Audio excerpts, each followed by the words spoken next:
8월 20일 화요일 새벽 기도에 하나님 앞에 드리겠습니다. 오늘 함께 기도할 지구촌의 미전도 종족은 말라위에 있는 카지 족속입니다. 지구촌에 17만 8천 명이 살고 있는데 말라위에 15,000명가량이 살고 있다고 합니다. 카치라고 하는 그들의 고유 언어가 있고요. 이슬람이 주요 종교이지만은 그래도 반가운 것은 그 가운데 기독교 신자가 2%, 복음주의자들은 0.3%라고 하는 것입니다. 이들이 대영 제국 때 남아시아에 있는 사람들이 여러 곳으로 이주하게 되면서 아프리카의 국가로 이렇게 자리 잡게 되면서 이 소규모 이렇게 비즈니스를 하게 되었던 것을 보게 됩니다. 그러나 비즈니스가 소규모였지만은 이 말라위에서는 상류층 그리고 부유층의 사람이고 자기 나름대로의 그러한 고유 문화를 형성하였다라고 말하게 됩니다. 카지 족속은 말라위, 케냐, 탄자니아에서 자리 잡고 정착하고 있다라고 말합니다. 그래도 상류층의 삶을 살고 있기 때문에 비즈니스의 마인드가 굉장히 강하기 때문에 기독교에 대해서 혹은 영적인 것에 대하여서 시간을 할애하지 못한다고 합니다. 그냥 본능적으로 이슬람이기 때문에 이슬람의 후예들로 남게 되는데요.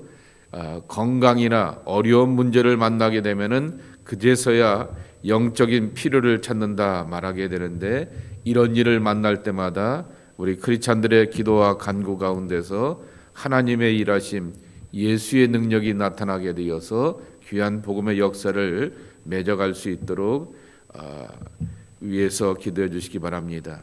성경은 신약 성경만 번역이 되어 있다고 말합니다. 예수님의 영상은 준비가 되어 있는데 온라인 오디오는 준비가 되어 있지 않은데 말라위의 카치 족속 기억하시고 기도해 주시기를 바랍니다. 오늘 우리에게 주신 하나님의 말씀은 예레미야서 51장 20절서부터 32절까지의 말씀입니다.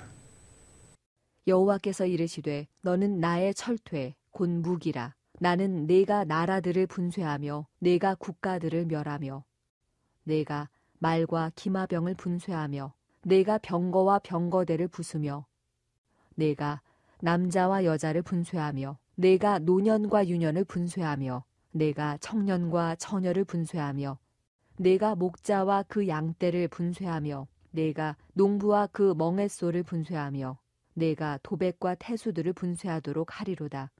너희 눈앞에서 그들이 시온에서 모든 악을 행한 대로 내가 바벨론과 갈대아 모든 주민에게 갚으리라.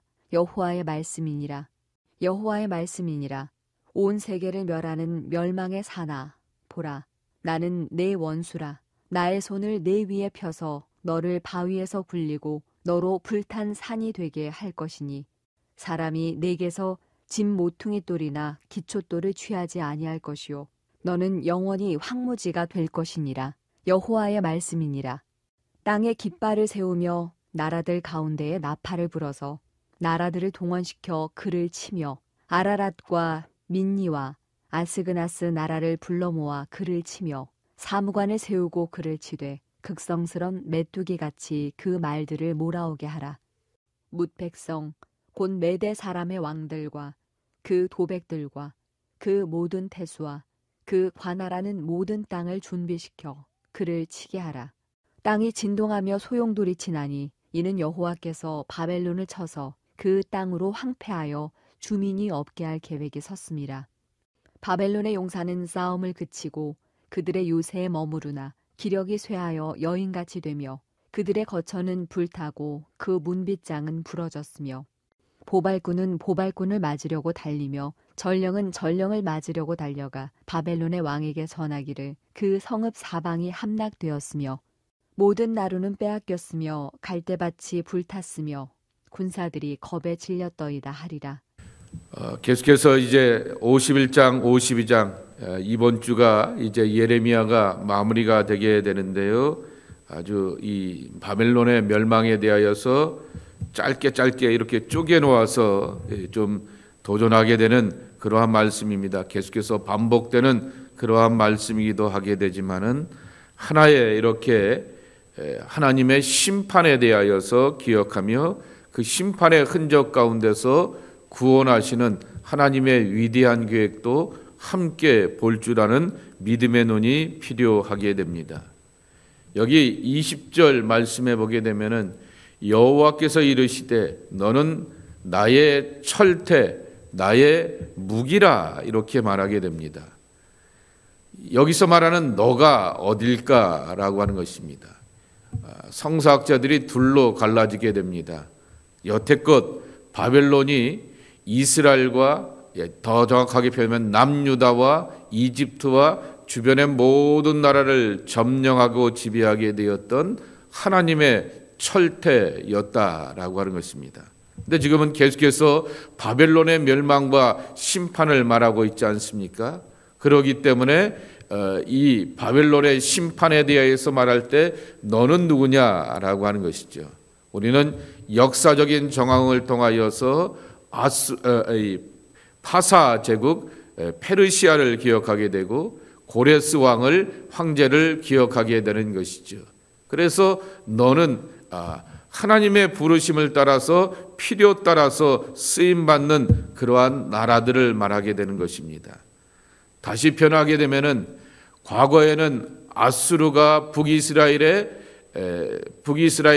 향한 하나님의 철퇴가 되었다가 그리고 한때는 바벨론이 이 남유다와 주변 나라들을 향해서 이렇게 점령하게 되었던 하나님의 철퇴가 되었다가 이제는 바벨론을 심판하기 위하여서 하나님께서 페르시아를 이 고레스 왕을 택하여서 하나님의 철퇴로 삼으셨다라고 하는 것입니다.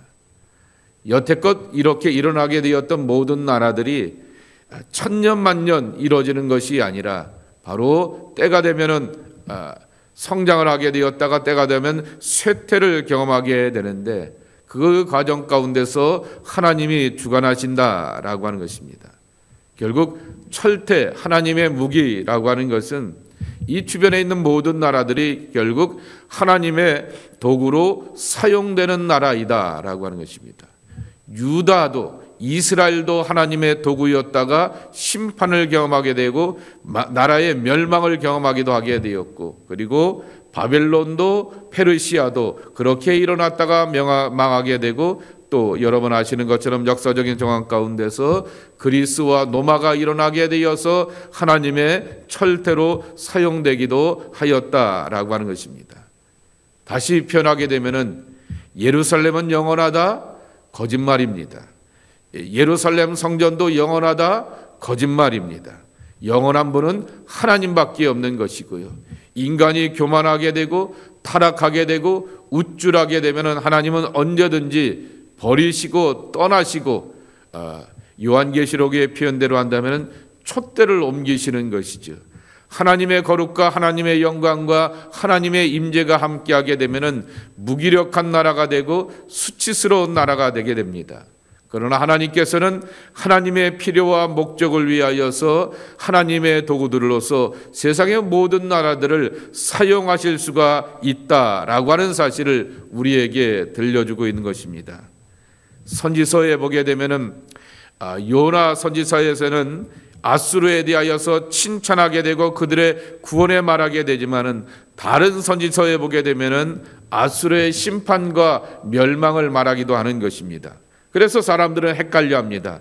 왜 누구는 아수르의 구원, 니느웨의 구원을 말하게 되고 누구는 니느웨의 심판을 말합니까? 말하게 될 때 중요한 사실은 그 말씀을 듣고 요나 시대처럼 자기들의 옷을 찢고 죄를 뒤집었으며 하나님 앞에 겸손하면 하나님은 사람이 누구든 대상이 누구든지 용서하시고 구원하시고 새 삶과 새 생명의 길로 인도하신다라고 하는 사실을 들려주고 있는 것입니다.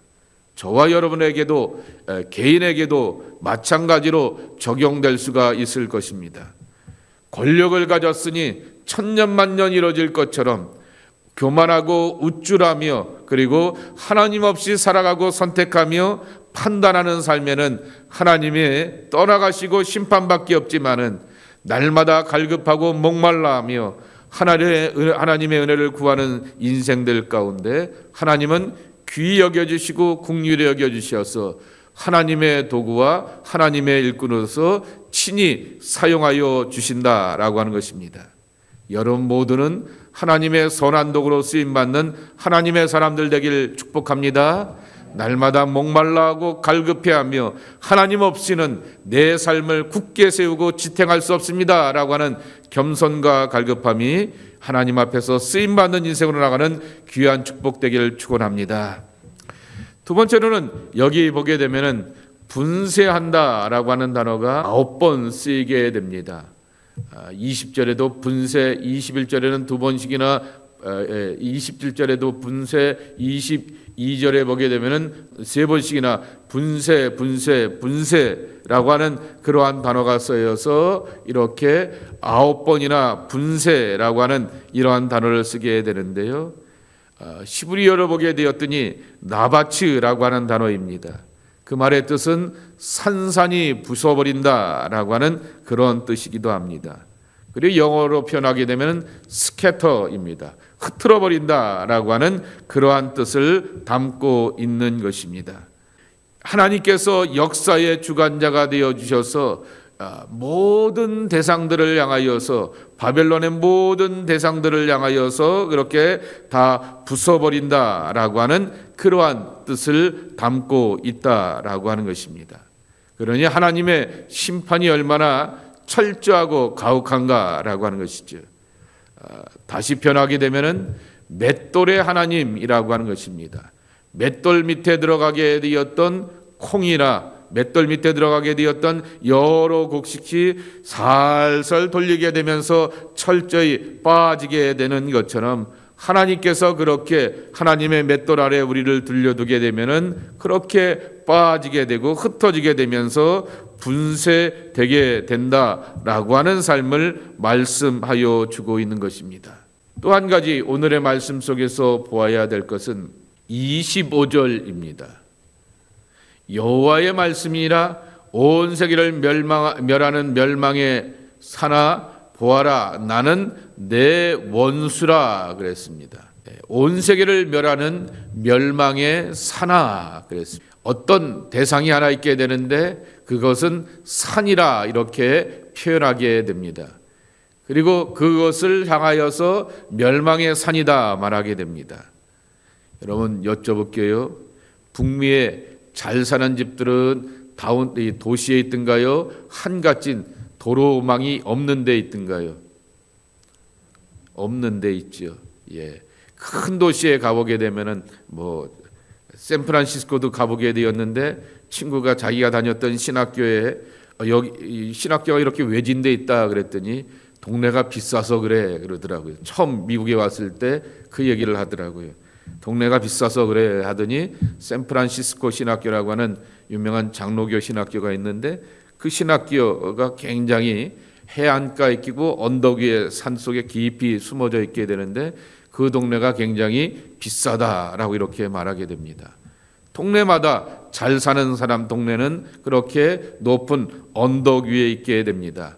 한국에 보게 되면은 그 집은 산동네야 이렇게 말하게 되는 그 개념하고 북미의 개념하고 이렇게 좀 다른 것을 보게 되는데 산이라고 하는 것은 하나의 상징이기도 합니다.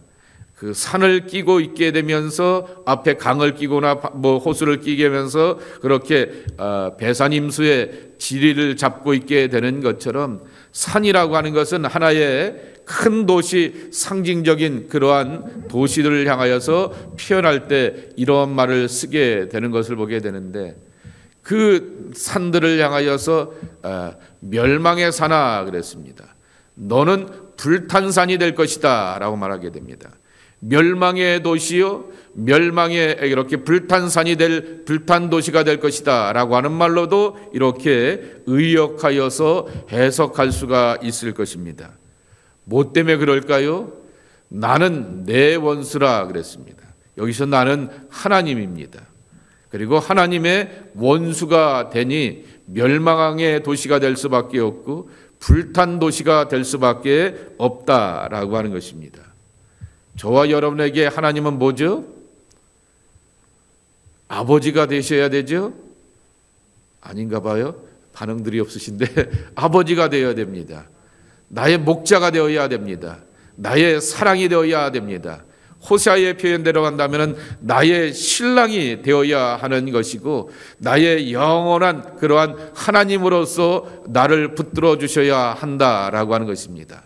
그런데 이 바벨론을 향하여서 말하기를 너는 나의 왼수다 원수다라고 말하게 됩니다. 그러니 그 결과는 멸망과 불탄 도시 그 결과로밖에 나타날 수밖에 없는 것이다라고 하는 것입니다. 우리가 잘 알듯이 신앙은 관계의 문제라고 하는 것입니다. 하나님과 어떻게 내가 믿음의 관계를 맺어가고 있는가라고 하는 것입니다. 관계를 잘 맺어가는 사람들이 또 하는 것은 사람과 사람의 관계를 통하여서도 더불어 축복을 받게 되는 것입니다. 내가 목사로서 하나님은 잘 믿는다라고 말하게 되는데 주변의 사람들과 잘 관계를 맺지 못하게 되었을 때 그 사람들이 뭐라고 말합니까? 에이구 네가 하나님 잘 믿어도 잘 되겠어 라고 말하게 됩니다. 네가 하나님은 잘 믿는지 몰라도 우리가 볼 땐 넌 아니야 라고 말하게 되면서 내 삶을 향하여서 비아냥거리거나 그리고 또한 저주의 말을 퍼붓는다 말하게 되면은 그것은 복된 인생이 아닐 것이다 라고 하는 것입니다. 하나님을 향하여서 구원의 일들을 경험하게 되며 하나님과 나의가 좋은 관계를 맺고 사람과 사람과의 좋은 관계를 맺어가게 되었을 때 하나님으로부터 축복을 받게 되고 이웃으로부터 격려와 용기와 축복의 말도 함께 들어야 하는 것입니다. 이것이 바로 신앙은 관계의 문제이다라고 하는 것입니다. 하나님을 우리의 영원한 구세주로 삼는 나라가 복이 있다라고 말씀하여 주셨던 시편의 고백과 같이 우리는 하나님을 원수로 삼는 나라, 원수로 삼는 인생이 아니라 그것을 뒤집어서 하나님을 영원한 소망으로 삼고 그분과 함께 살면서 그분의 인도하심과 안내와 도우심으로서 살아가야 할 것이다 라고 하는 것입니다. 오늘 이 아침에도 하나님의 성전에 나왔습니다. 시편 121편을 곰곰이 묵상하시기 바랍니다. 성전에 올라가는 노래입니다. 내가 산을 향하여서 눈을 들리라.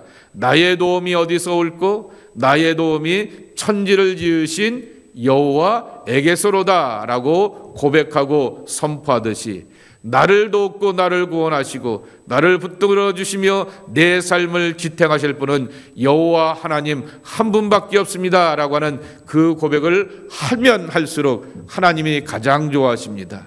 하나님밖에 없습니다 라는 그러한 고백으로 오직 유일하신 하나님을 붙들고 의지하며 그분의 구원과 은혜를 오늘도 사모하게 되었을 때 천지의 주제자 되신 하나님께서 여러분들과 원수 맺는 것이 아니라 내 아들 내 딸이 왔는가 라고 하면서 기뻐 받아주시며 품어주셔서 하늘의 놀라운 사랑과 은총으로서 승리하는 인생으로 나가기를 예수님의 이름으로 간절히 축복합니다.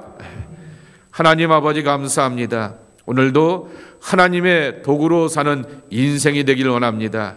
하나님이 마음 먹고 작정하시게 되면 하나님의 약속의 나라였던 이스라엘도 멸망을 경험하게 되고 심판을 경험하게 되고 하나님이 마음 먹고 작정하게 되었더니 이방의 나라였던 아수르도 페르시아도 바벨론도 역사 가운데서 일어나게 되어서 사람들을 심판하게 되고 하나님의 쓰심을 나타나게 되었던 것을 기억합니다. 저는 주님, 우리는 모두는 하나님의 쓰임받는 막대기가 되길 원합니다. 모세의 손에 들려있게 되었던 지팡이와 같이 연약한 지팡이였지만은 주의 손에 붙들리게 되었을 때 쓰임받는 인생이 되듯이 우리도 그렇게 살고 그렇게 축복받기를 원합니다. 하나님, 우리에게 그와 같은 복과 은총을 더하여 주시옵소서. 그리하여서 하나님 앞에 붙들림 바 되어서 평화의 도구가 되게 도와주시옵시고 사랑의 도구가 되게 도와주시옵시고 하나님의 일하심을 증거하게 되는 간증의 대상이 될 수 있는 거룩한 선포의 삶이 있는 우리 모두가 되게 하여 주옵소서. 이 시간도 하나님 앞에 나와 기도하며 간구합니다. 머리 위에 기름 발라 주시옵시고 친히 안수하여 주셔서 너는 내 것이라 내가 택하여 지명하여 불렀나니 물 가운데 불 가운데 지나갈지라도 내가 너와 함께하리라 라고 하는 하나님의 약속의 말씀을 굳건하게 듣고 나아가는 주의 사람들로 축복하여 주시옵소서. 오늘도 하나님을 아버지로 고백합니다. 정말 하나님의 성산에 올라오며 순례자의 노래로 부르게 됩니다. 나의 도움이 어디서 올고 나의 도움은 천지를 지으신 여호와에게서로다 라고 하는 이 찬송의 고백과 같이 이와 같은 믿음의 고백을 드리는 하나님 앞에 나와 기도하는 당신의 사람들 지키시고 인도하시고 붙들어 주시어서 낮에도 밤에도 해함이 없고 돌봄과 사랑으로 이기며 승리하는 주의 사람들로 지켜주시옵소서. 몸을 지켜주시옵시고 삶을 지켜주시옵시고 가정을 지켜주시옵시고 자녀들을 지켜주시옵시고 우리 기업의 미래를 지켜보아여 주시옵소서. 예수님의 이름으로 축복하여 기도하옵나이다. 아멘.